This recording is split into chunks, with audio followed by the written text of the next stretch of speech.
The 4 words that ended a 30-year career weren't spoken in a courtroom or a boardroom.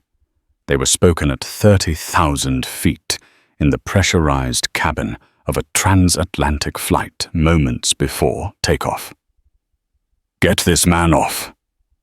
The captain ordered, his voice laced with an authority he thought was absolute.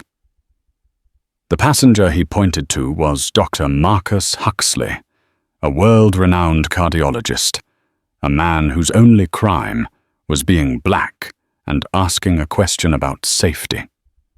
But in the sterile, recycled air of that airplane, a storm of prejudice was brewing. What that pilot didn't know was that his single act of arrogance would trigger a chain reaction so swift and so severe it would bring the full weight of federal power down upon his head before his engines could even fully spool up. This is the story of how a routine flight became a battlefield for justice, and how karma delivered by the FAA itself can be brutally, beautifully swift. The morning of October 26th, 2024, dawned crisp and clear over New York City. At John F. Kennedy International Airport, the usual organized chaos was in full swing. It was a cathedral of transient souls, a place of hurried hellos and prolonged goodbyes. For Dr. Marcus Huxley, it was simply the start of a long but necessary journey. At 42, Marcus was at the pinnacle of his career. As a leading cardiothoracic surgeon at Johns Hopkins, his hands had restarted hearts that had given up, and his research had paved new pathways in understanding congenital heart defects. He was a man defined by precision calmness and a deep-seated respect for systems and protocols. He was flying a Spire Air Flight 815 non-stop from JFK to Geneva to deliver the keynote address at the World Congress of Cardiology. It was the culmination of a decade of work. In his briefcase was a presentation that could change the way surgeons approach pediatric heart valve replacement. He was a man holding the future in his hands, both literally in the operating room and figuratively in his research. Dressed in a tailored charcoal suit, he exuded an aura of quiet confidence. He navigated the bustling terminal with an economy of motion, his gaze serene. He wasn't just a passenger.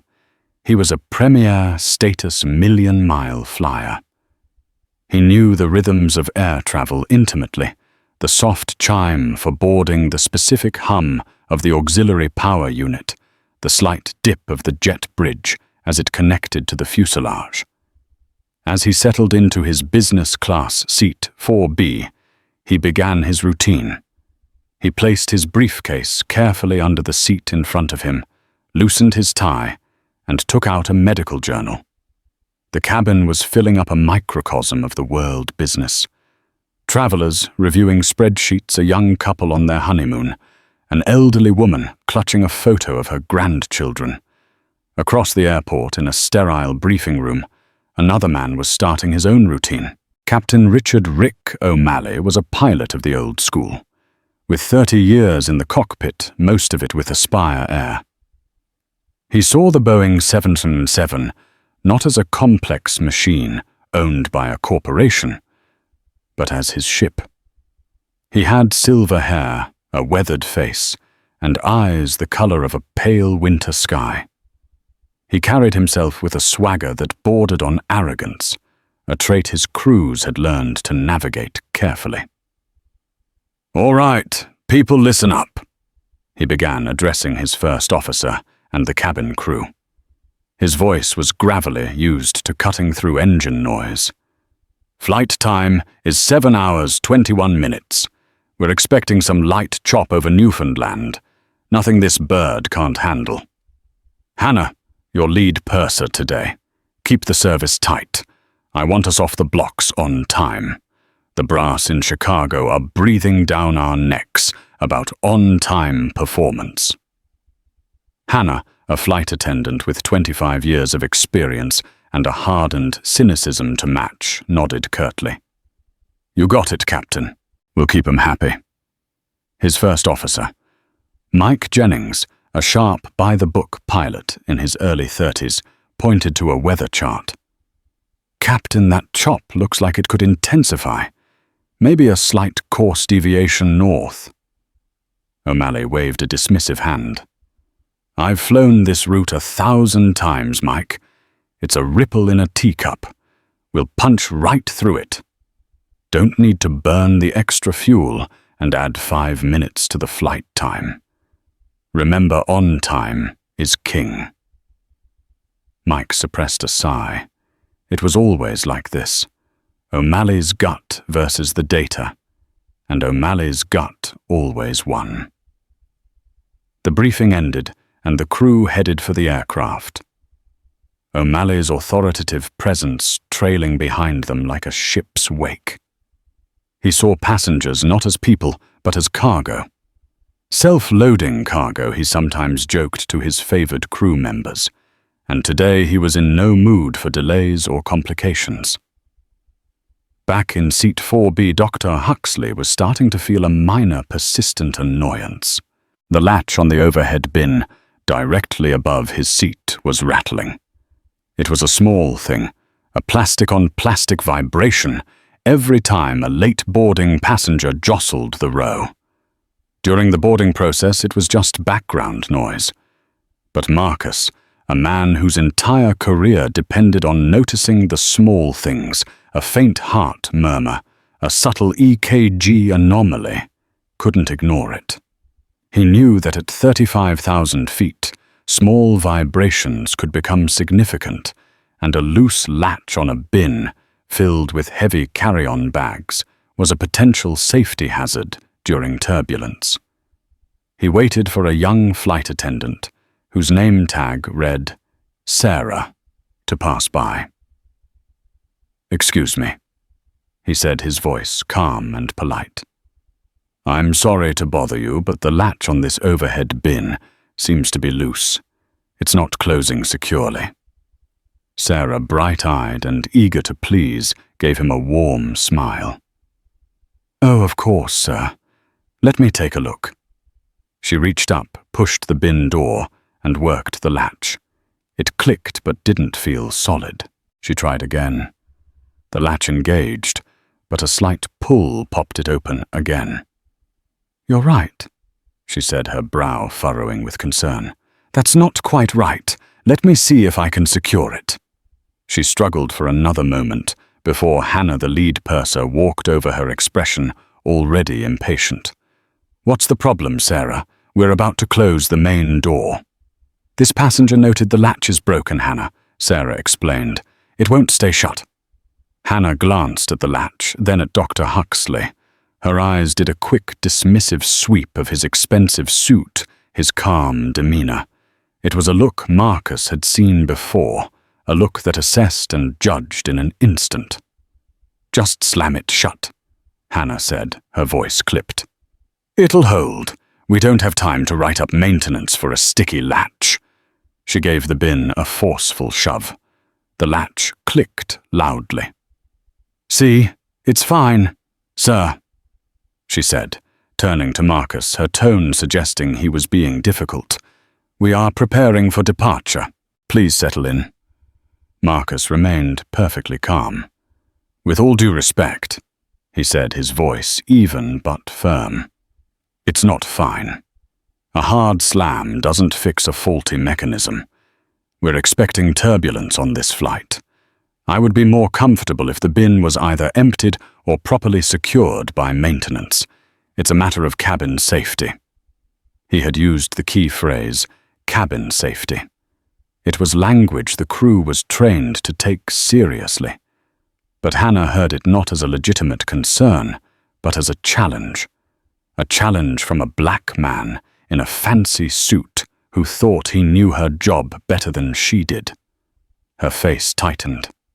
"Sir, I have been flying for 25 years. I know what is and isn't a safety concern. The bin is closed." "It is closed, but it is not secure," Marcus countered, still without raising his voice. "There is a difference. I would like it documented, or I'd like to speak to the captain about it. This was an escalation he did not want, but he would not compromise on a genuine safety issue, no matter how small it seemed. For Hannah, this was the last straw. She saw his persistence as insubordination. "Fine," she hissed, her professional veneer cracking. "You want to talk to the captain? You'll talk to the captain." She turned on her heel and marched toward the cockpit, her entire posture radiating indignation. Sarah looked at Marcus, her eyes wide with a mixture of apology and alarm. "I'm so sorry, sir," she whispered. "You have nothing to be sorry for," Marcus replied quietly. "You did your job." He settled back into his seat, a knot of unease tightening in his stomach. He had simply pointed out a legitimate safety flaw, but he had a sinking feeling that this was no longer about a broken plastic latch. It was about something far uglier, and it was heading his way from the front of the plane.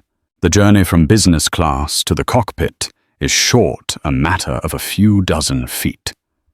For Hannah, the lead purser, it was a march of righteous indignation.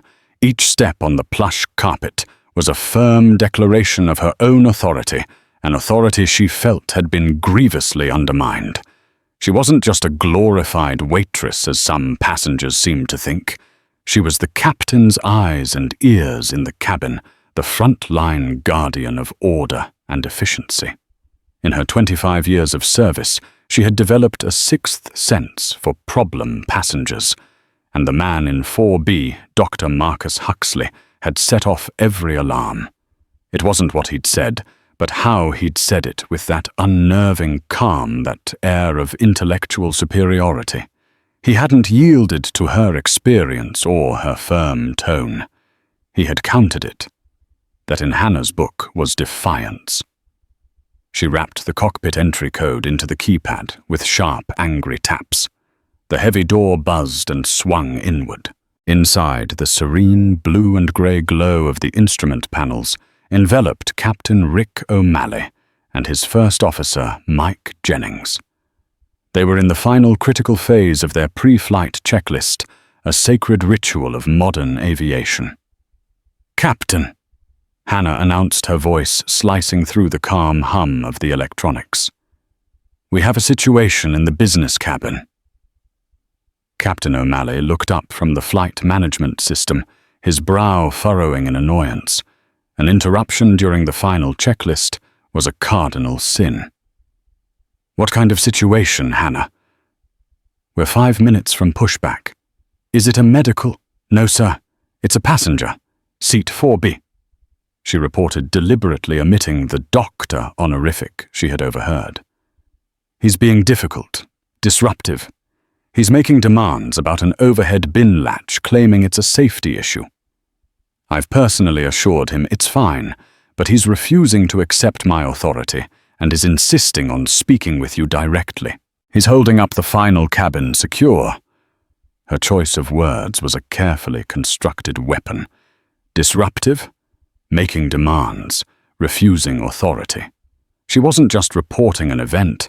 She was painting a portrait of a belligerent, entitled passenger, providing the captain with a narrative that would perfectly align with his own well-worn prejudices. O'Malley's jaw tightened. He despised this new breed of passenger. In the old days, flying was a privilege. People dressed up, they were respectful, they understood the hierarchy of a plane. Now every passenger with a platinum card seemed to think they were a co-pilot, questioning everything armed with a half-baked understanding of rules they'd read on some blog. "Disruptive over a damn overhead bin," O'Malley grumbled, his voice low and dangerous. He looked at Mike Jennings, who remained focused on his own checklist, though his posture had stiffened slightly. "Put the passenger on the cabin phone. I'll handle it from here." "I suggested that Captain," Hannah pressed, knowing this next part would be the key. "He refused. He's insisting on speaking to you in person." That was it, the final insult. O'Malley wasn't a customer service agent to be summoned at a passenger's whim. He was the commander. He let out a theatrical, exasperated sigh and began to unbuckle his 5-point harness. The clicks of the metal clasps echoed in the small space like gunshots. "Unbelievable," he muttered loud enough for both Hannah and Mike to hear. "Some people think a business-class ticket buys them the whole damn airplane." He squeezed past Hannah's triumphant figure. "Mike, you finish the checklist. I'll go deal with this customer." The word dripped with a potent mix of sarcasm and disdain. As Captain O'Malley strode through the galley and into the business-class cabin, his demeanor was a thundercloud. His captain's jacket was impeccably buttoned, his hat sat squarely on his silver hair, and his face was a mask of grim determination. He wasn't walking out there to investigate a faulty latch. He was walking out there to quash a mutiny. Back in seat 4B, Dr. Marcus Huxley felt the subtle shift in the cabin's atmosphere. The low hum of conversation had died down. The air was thick with anticipation. He wasn't a fool. He knew Hannah had gone to the cockpit to portray him as the villain. He was a black man in a world where his composure could be misread as defiance, his intelligence as arrogance. He'd navigated these treacherous currents his entire life. He took a slow, deep breath, the kind he took before making the first incision, and centered himself. He would be factual. He would be respectful. He would not give them the angry black man they expected and perhaps wanted him to be. Across the aisle, David Chen. The corporate lawyer had put away his own paperwork. He adjusted his glasses and watched the top of the aisle, recognizing all the telltale signs of an impending corporate liability incident. A few rows back, Chloe the teenager had her phone resting on her lap screen unlocked. She had a popular TikTok channel dedicated to travel hacks and experiences, but her gut told her this was about to become something far more serious. She'd seen enough viral videos of similar confrontations to know that objective evidence was the only thing that mattered. When Captain O'Malley arrived at row 4, he seemed to blot out the light. He stood over Marcus, his physical presence an assertion of dominance. "Sir." O'Malley began his voice, a low rumble that was immediately confrontational. "I'm Captain O'Malley. My lead purser informs me you're having a problem that's preventing us from departing on time." Marcus looked up, his gaze steady, meeting the pilot's icy stare without flinching. He deliberately placed his medical journal on the empty seat beside him.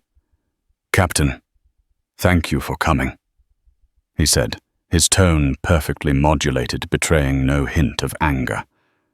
"To be clear, I don't have a problem. I have a safety concern. The latch on this overhead storage bin is faulty. It does not engage securely. Given the forecast for turbulence over the Atlantic, I'm concerned it could fail and open in flight." O'Malley didn't even bother to look up at the bin. His eyes remained locked on Marcus, as if the latch was irrelevant, and the man himself was the issue. "Sir, my lead purser is a professional with 25 years of experience.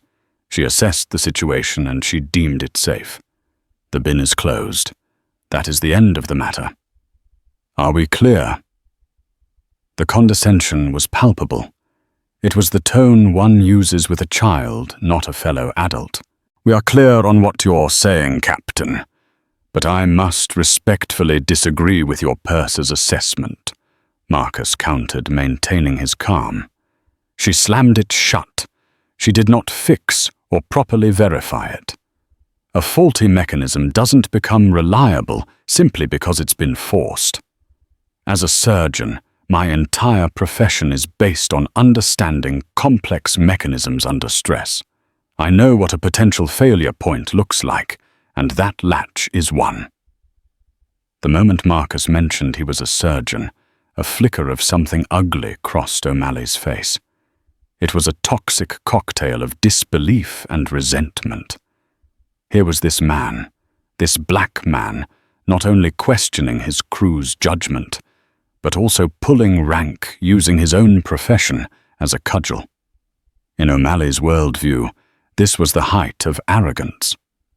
"A surgeon," O'Malley scoffed, a contemptuous smirk twisting his lips. The veneer of professionalism evaporated. "Well, that's wonderful. But you're in my operating room now. I am the pilot on this aircraft, and my authority regarding its safety and operation is absolute and final. I am telling you it is safe. Now I will not ask you again. Are we going to have any more trouble from you today?" The threat was no longer veiled. The words "trouble from you" echoed in the silent cabin. Chloe instinctively raised her phone, her thumb pressing the red record button. The lens focused, capturing the captain's flushed, angry face and Dr. Huxley's remarkable poise. Marcus felt the situation slipping away. This was no longer a rational discussion. It had become a pure power play. But he had one card left. The rules. The law that governed them all in this metal tube. "Captain, my goal here has never been to cause trouble," he said, his voice dropping to a deliberate, almost academic tone. "It is to ensure safety, a responsibility we all share." Federal Aviation Regulation 121-576 is exceptionally clear that all carry-on baggage must be stowed in a compartment that is equipped with a positive latching mechanism and is adequately designed to prevent the contents from becoming a hazard during flight.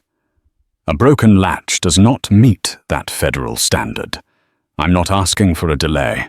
I am simply requesting per the regulations that my safety concern be taken seriously and resolved. Quoting the specific FAA regulation was like throwing gasoline on a fire. To a pilot like Mike Jennings, it would have been a stop-and-think moment. But to Rick O'Malley, it was the ultimate unforgivable sin. This passenger wasn't just questioning him. He was trying to use the rule book, his rule book, against him. The captain felt his authority being publicly challenged, his command publicly ridiculed. His face turned a shade of crimson. He leaned down, getting uncomfortably close to Marcus. His voice, a venomous growl, meant only for him. "You think you can quote regulations to me on my aircraft?" He then straightened up. His chest puffed out and his voice exploded, booming through the silent cabin for all to hear. "That is it. I have had enough of your argumentative and insubordinate behavior." He raised his arm and pointed a trembling finger directly at Dr. Huxley, a gesture of absolute dictatorial power. "You are a threat to the safety and security of this flight." A collective audible gasp swept through the rows. It was a stunning, shocking, and wildly disproportionate escalation.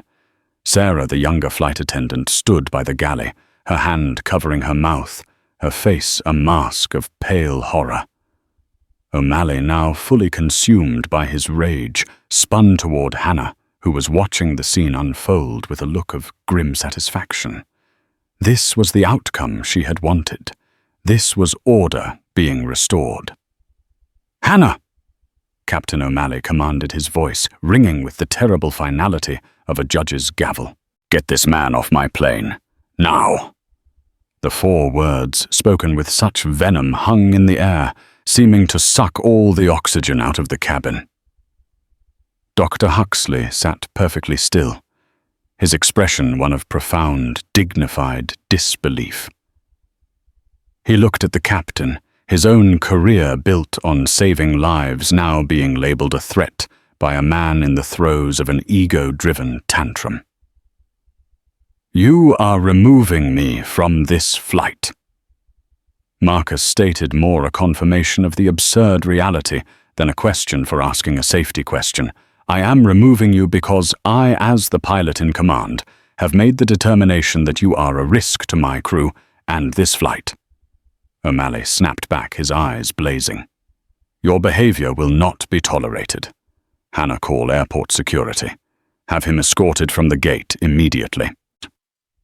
Without another glance at Marcus, Captain O'Malley turned on his heel and marched back toward his cockpit kingdom, fully confident that he had crushed the rebellion and reasserted his absolute control.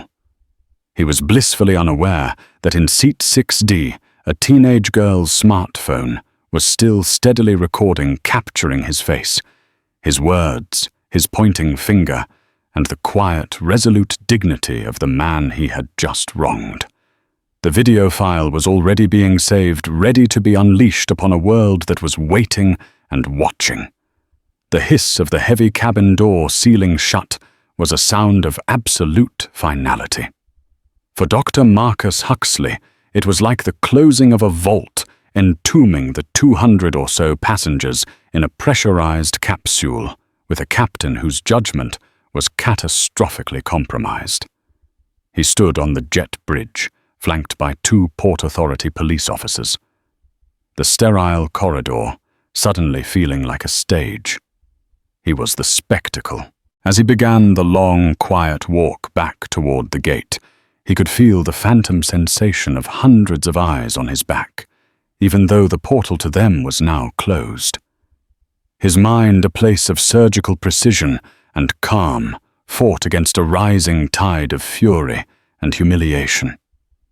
He mentally catalogued every detail, the condescending smirk on Captain O'Malley's face, the triumphant gleam in Hannah's eyes, the exact wording of the regulation he had quoted the captain's explosive, irrational response. He analyzed the encounter as he would a complex cardiac case, identifying the pathology, not a faulty heart valve, but a malignant ego, metastasized by prejudice.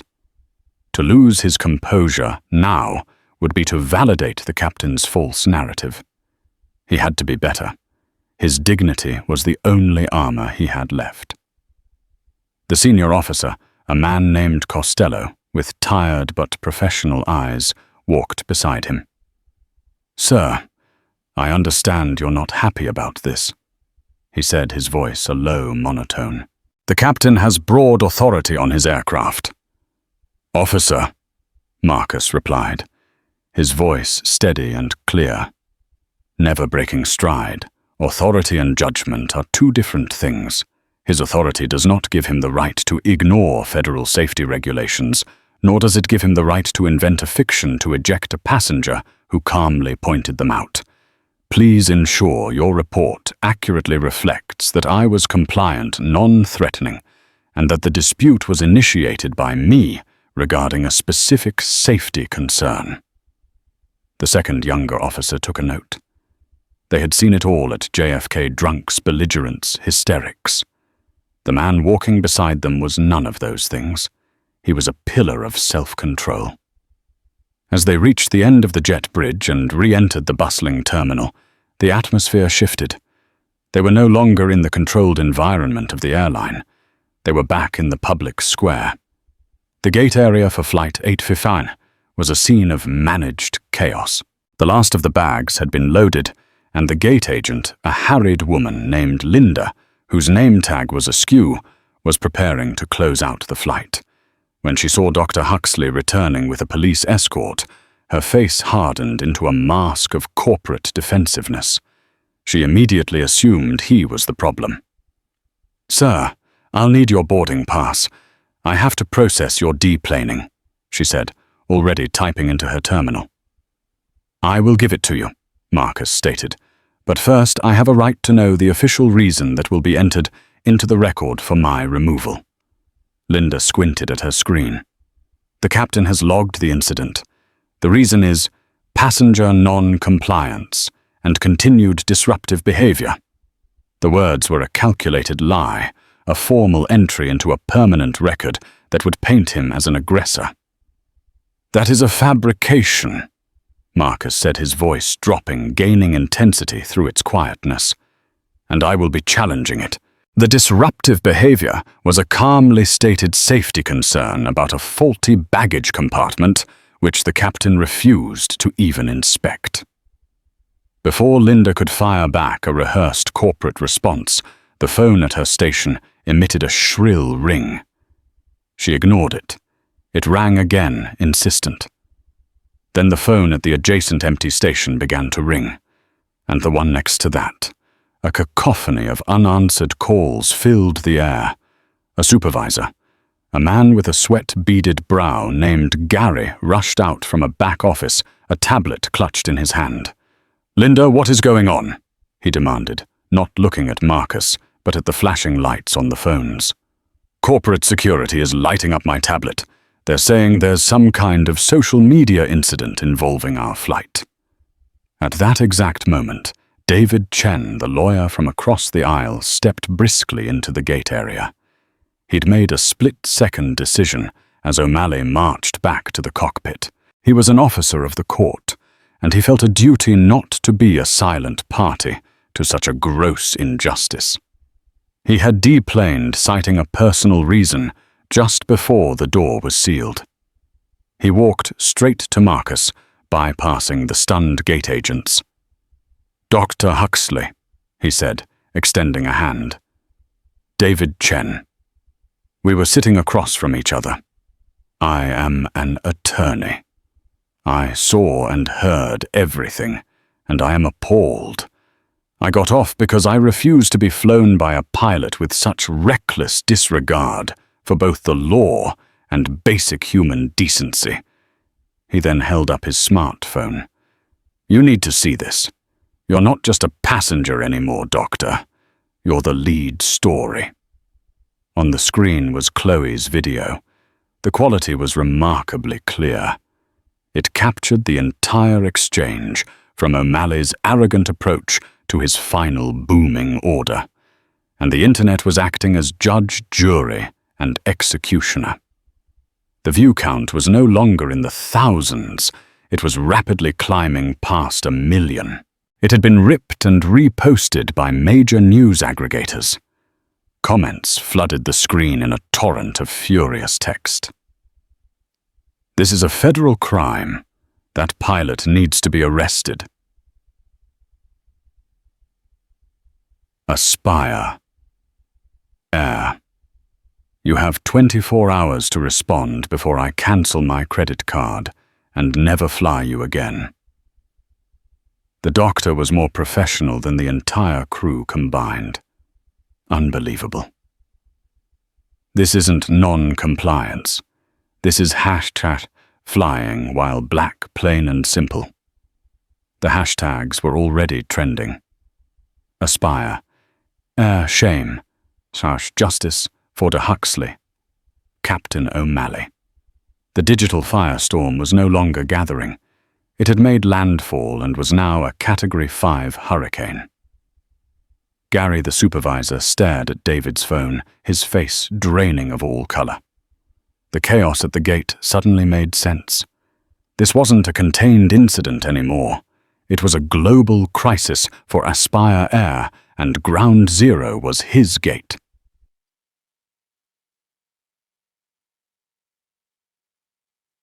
While the public drama unfolded in the terminal, a quieter, more consequential drama was taking place in the cockpit of Flight 815 as it taxied toward the runway. Captain O'Malley was back in his throne, a smug sense of victory washing over him. He had faced down a challenge and won. He had restored order. "See, Mike," he said, nudging his first officer as he guided the massive 707 along the taxiway. "That's how you handle these entitled types. You nip it in the bud.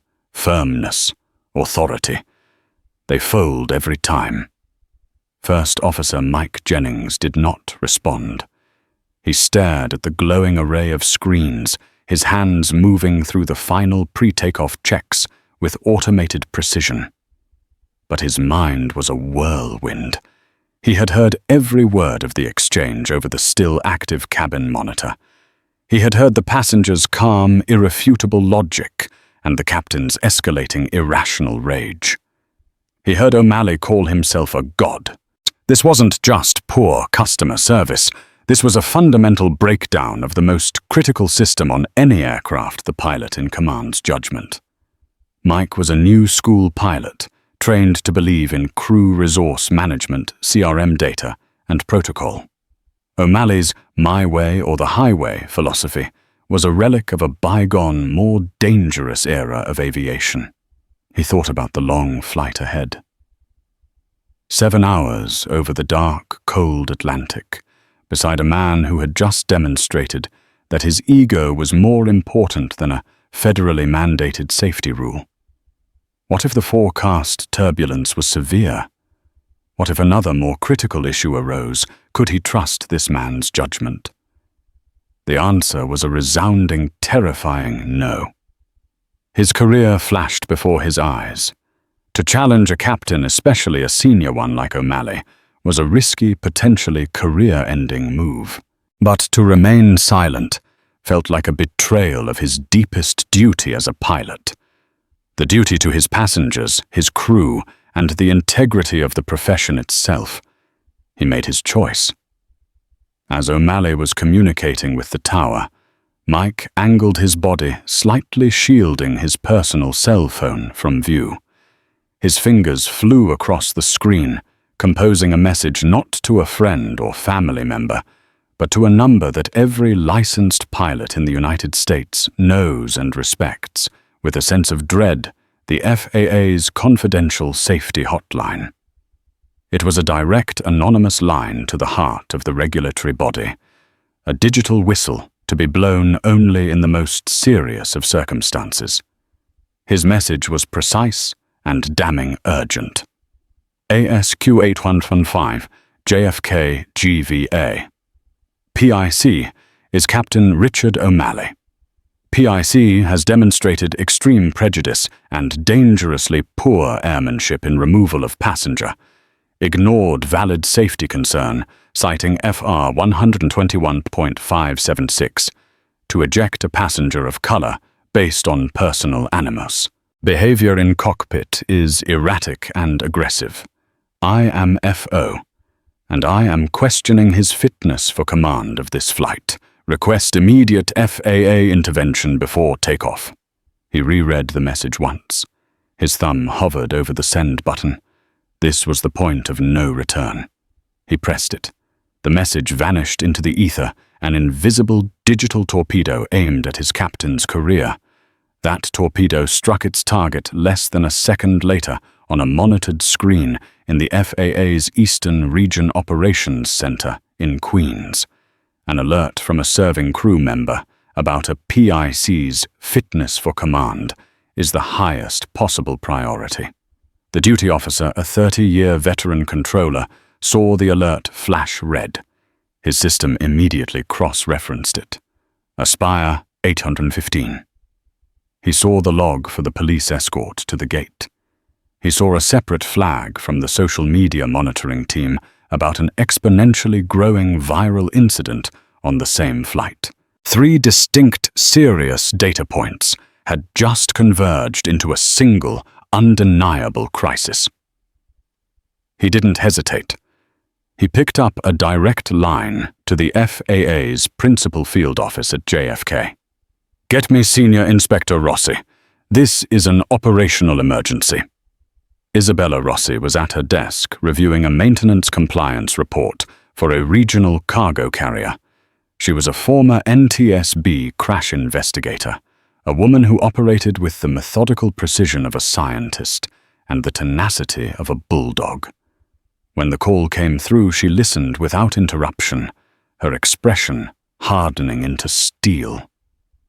She pulled up the file on her own terminal. Mike's anonymous text, the official police report from the gate, O'Malley's official log entry, stating disruptive passenger, and the now viral video. She watched the video twice. She saw a man of color impeccably dressed, speaking calmly and quoting her own agency's regulations. She saw a pilot red-faced and belligerent, ignoring the concern and escalating to removal. The chasm between O'Malley's official log and the reality captured on video was not just a discrepancy. It was fraud. The co-pilot's report was the key that unlocked it all, confirming that the captain's dangerous mindset continued outside the cockpit. This was no longer about a rude pilot. This was about a pilot who was at this moment potentially unfit and unsafe to operate a commercial aircraft carrying hundreds of souls. On taxiway, Kilo Captain O'Malley felt the familiar surge of adrenaline as the tower's voice crackled in his headset. Aspire 815. You are number 2 for departure on runway 31L. Roger that, tower. Aspire 815 is ready for the hop. O'Malley replied, a triumphant smile on his face. He had won. He had silenced the dissenter, put his crew back in line, and was about to take to his natural habitat, the sky. Then a new voice cut in, overriding the tower. It was the FAA ground controller, her tone sharp flat and brooking no argument. Aspire 815, hold your position. I repeat, hold your position on the taxiway, Captain. O'Malley's smile evaporated. Tower, Aspire 815. We were cleared. Aspire 815. Disregard previous clearance, the voice commanded. You are on an indefinite ground stop by order of the Federal Aviation Administration. Acknowledge. A ground stop now. For what? It made no sense. Ground, this is Captain O'Malley. On what grounds? He demanded, his voice rising. Stand by, Captain. The brief silence was more terrifying than any alarm. Then the company radio frequency exploded. It was the JFK chief pilot for Aspire Air, and his voice was a panicked roar. Rick, what in God's name did you do? What are you talking about? Dan, I removed a disruptive passenger. O'Malley yelled back, his confusion turning to anger. Now the FAA has us on a ground stop. A ground stop! Dan's voice was hysterical. Rick, they're not stopping the flight. They're stopping you. The FAA is revoking your flight clearance, effective immediately pending a full investigation. An agent is on her way to your aircraft right now. The video of you and that passenger is the #1 story on the planet. Our stock is tanking in after-hours trading. You are a one-man wrecking ball. The blood drained from O'Malley's face. Video stock price, none of it computed. His world, so ordered and under his control, was tilting on its axis. The cabin phone rang a shrill, piercing sound. Mike Jennings answered. It listened and turned to O'Malley. His face pale. Captain, it's Hannah. She says there's an FAA agent at the jet bridge demanding access to the plane. She says the agent informed her that your command authority has been suspended. The final crushing blow came once more from the FAA ground controller, her voice now laced with an icy finality. Aspire 815, your flight is cancelled. Return to gate C28. Captain O'Malley, you are instructed to deplane. An FAA inspector will meet you at the bottom of the aircraft stairs to receive your license and credentials. Acknowledge. Captain Richard O'Malley. The self-proclaimed god in the metal tube stared blankly at the runway lights, stretching out before him a destination he would now never reach. He looked at his co-pilot, Mike, who met his gaze with a look of grim, unreadable neutrality. All the arrogance, all the fury, all the certainty had drained out of him, leaving a hollow, terrified shell. He keyed his microphone, his hand trembling. Acknowledged. The image of Captain Rick O'Malley, stripped of his authority, walking down the steps from his own aircraft onto the tarmac to be met by FAA agent Isabella Rossi, became the second viral moment of the day. Photographed by passengers from the terminal window, it was a stunning depiction of a fall from grace. His swagger was gone, replaced by a stooped, bewildered shuffle. The king had been dethroned from his kingdom not in the sky, but on the hard, unforgiving concrete of the airport. Agent Rossi was a storm of quiet, focused intensity. She took O'Malley's license and credentials without ceremony. "Captain O'Malley," she said, her voice devoid of emotion, "you will come with me to the FAA field office at JFK. You will be interviewed, and you will be drug and alcohol tested, as is standard procedure in an operational incident. Do you understand?" O'Malley, looking like a man who had just been struck by lightning, could only nod.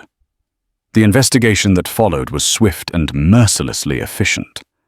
Agent Rossi was the lead, and she treated it with the same gravity as a crash investigation.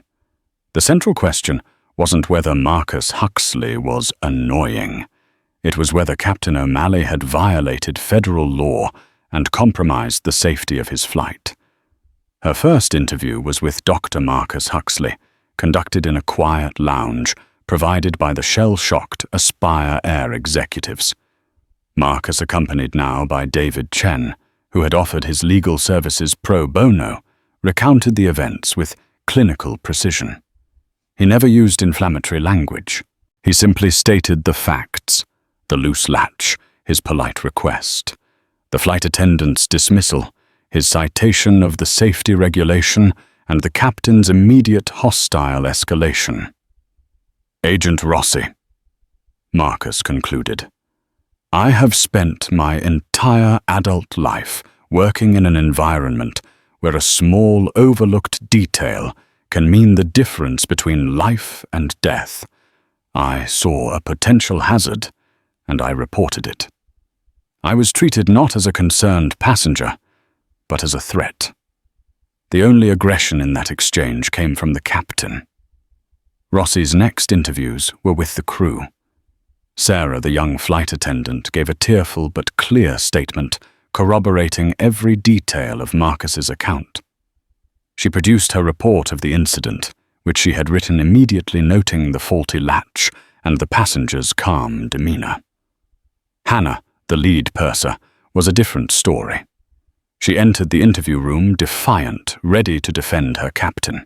But under Rossi's surgical questioning, her story fell apart. "So you assessed the latch?" Rossi asked. "Yes, it was secure." "How did you test its security?" I closed it firmly." "Did you attempt to jiggle it or pull on it as your colleague Miss Miller did?" "There was no time. We were on a schedule." "So your priority was the schedule, not the potential safety hazard identified by a passenger." "It wasn't a hazard. He was being difficult. Was he yelling? Did he use profanity? Did he refuse to take his seat?" "No. But his tone, Rossi repeated flatly. "So you and the captain removed a man from an international flight because you didn't like his tone." Hannah crumbled. Her defense, so strong in her own mind, sounded petty and prejudiced when spoken aloud. The nail in O'Malley's coffin was the testimony of First Officer Mike Jennings. No longer anonymous, he laid out his concerns clearly. He spoke of O'Malley's dismissive attitude toward the weather, briefing his history of cutting corners on pre-flight checks to ensure on-time departures, and the chilling conversation in the cockpit after Marcus was removed. "He called himself the god in this metal tube," Mike told Rossi. "He openly stated that his authority was the only regulation that mattered. He showed no regard for the FAA regulation the passenger cited. In my opinion, his ego compromised the safety of the flight before we ever left the ground. I made the report because I would not have felt safe flying across the Atlantic with him in command today." The weight of the evidence was overwhelming. Chloe's video provided the public proof. The passenger and witness statements provided the narrative. The crew testimony provided the internal mechanics. And the maintenance report, which Rossi immediately requisitioned, provided the final damning piece of physical evidence. When mechanics finally inspected the overhead bin from Flight 815, they found that the primary latching mechanism had a stress fracture and was completely non-functional. The bin was in fact unsafe. Dr. Huxley had been right all along. The FAA's judgment came down just 3 weeks later. It was a legal sledgehammer. Captain Richard O'Malley was found to have violated multiple federal aviation regulations. FAA 91.3 Responsibility and Authority of the Pilot in Command. The board ruled he had not acted responsibly fault, but recklessly, and his authority was used not for safety, but to settle a personal grievance. FAR 121, 365. Maintenance, preventive maintenance, and alterations. He had failed to heed a report of a potential airworthiness defect and did not have it properly inspected. FAR 91.13. Careless or reckless operation. His actions taken as a whole were deemed to have endangered life and property. The FAA permanently revoked his airline transport pilot license. At 58 years old, Rick O'Malley's 30-year career was over. He would never legally fly a commercial aircraft again. He was also fined $50,000 personally for his actions. The karma didn't stop with him. Hannah, the lead purser, was suspended for 6 months without pay and was required to undergo extensive sensitivity and procedural retraining before she could work as a flight attendant again. Aspire Air was hit with a staggering $1.8 million fine for failing to have adequate oversight of its flight crews and for fostering a corporate culture that prioritized on-time performance over legitimate safety concerns. They were also placed under a 2-year FAA consent decree, forcing them to implement a top-to-bottom overhaul of their customer service conflict resolution and diversity and inclusion training for all 15,000 of their employees, from the baggage handlers to the CEO. The scandal cost their stock price nearly 20%. In the first week, a loss of billions in shareholder value. Dr. Marcus Huxley, represented by David Chen, filed a civil lawsuit against Aspire Air for defamation, racial discrimination, and emotional distress. Faced with the mountain of evidence and the FAA's ruling, the airline settled before the case could even reach a courtroom. The terms were confidential, but sources close to the case reported it was one of the largest settlements of its kind in aviation history. But the story doesn't end there. True karma isn't just about punishment. It's about balance and restoration. 2 months later, Dr. Marcus Huxley stood at a podium in a crowded press conference. He looked just as he had on the plane, calm, dignified, and in control. What happened to me on Aspire Air Flight 815 was not just an inconvenience, he began. It was a symptom of a deeper issue, where authority can be warped by prejudice, and a person's value is judged by the color of their skin, rather than the content of their character, or the validity of their concerns. However, this experience has also shown me the power of people doing the right thing. He went on to thank Sarah, the flight attendant who listened, Chloe, the student who bravely recorded the incident, David Chen, the lawyer who stood up for a stranger, and especially First Officer Mike Jennings, who risked his career to make a call for safety and integrity. Aspire Air, as part of their settlement and public atonement, had promoted Mike Jennings to captain. Therefore, Marcus announced, I am using the entirety of my settlement to launch the Huxley Foundation for Aviation Inclusion.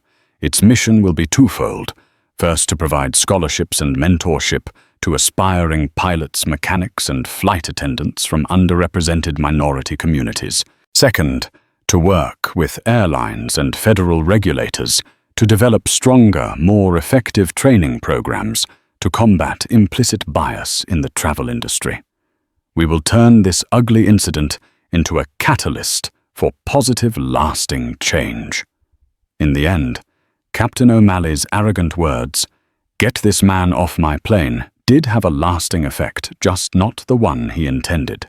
He succeeded in getting one man off one flight, but in doing so, he inadvertently paved the way for thousands of new diverse faces to get on planes not just as passengers, but in the cockpit, in the cabin, and on the maintenance line.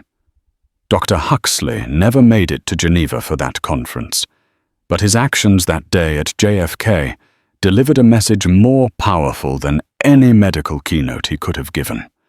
It was a lesson in dignity, integrity, and the beautiful, unassailable truth that no matter how high someone flies, they are never above the consequences of their own actions. The story of Dr. Marcus Huxley and Captain Rick O'Malley is a stark reminder that the cockpit of an airplane isn't the only place where one person holds immense power. It happens every day in offices, classrooms, and on the street. What made this story different is that for once the consequences were as swift and public as the injustice itself. It wasn't just about one pilot's prejudice. It was about the system that enabled him and the brave individuals who challenged it. It shows that doing the right thing, whether you're a co-pilot, a passenger with a cell phone, or a lawyer standing up for a stranger, can trigger an avalanche of accountability. What do you think? Was the FAA's response justified? What would you have done if you were a passenger on that flight? Let us know your thoughts in the comments below. If this story resonated with you, please hit that like button. Share it with someone who needs to hear it, and subscribe for more real-life stories of karma and justice. Thank you for watching.